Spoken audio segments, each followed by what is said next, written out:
नमस्कार. आरोग्यशाहीमध्ये मी वैद्य भाग्यश्री आणि मी वैद्य नमिता आपलं स्वागत करतो. आरोग्यशाहीमधलं शेवटचं अक्षर आहे ह. ह हिरव्या वनस्पतीचा. आज आपण हरितकी म्हणजे हिरडा या वनस्पतीची माहिती करून घेणार आहोत. असं म्हणतात की स्वर्गातलं अमृत जेव्हा पृथ्वीवर पडलं तेव्हा त्यातून हरितकीचं झाड तयार झालं. खरोखरच हरितकीचा युक्तिपूर्वक वापर केला तर ती सर्व रोगांवर उपयोगी पडते असं दिसतं. हरितकी डोळ्यांसाठी विशेष उपयुक्त असते. सहाणेवर 2 थेंब मध घ्यावं, त्यात हरितकीचं फळ उगाळलं की स्मूथ पेस्ट तयार होते.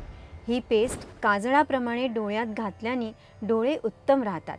विशेषतः सकाळी उठल्यावर डोळे चिकट होणं, डोळ्यातून वारंवार पाणी येणं, डोळे गढूळ झाल्यासारखं दिसणं या सगळ्या तक्रारींवर हरितकीचं हे अंजन उत्तम असतं.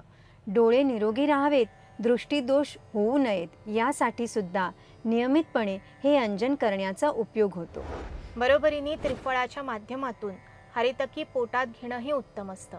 हरितकी, आमलकी आणि बिभितक या 3 वनस्पती समप्रमाणात एकत्र केल्या की तयार होतो तो त्रिफळा.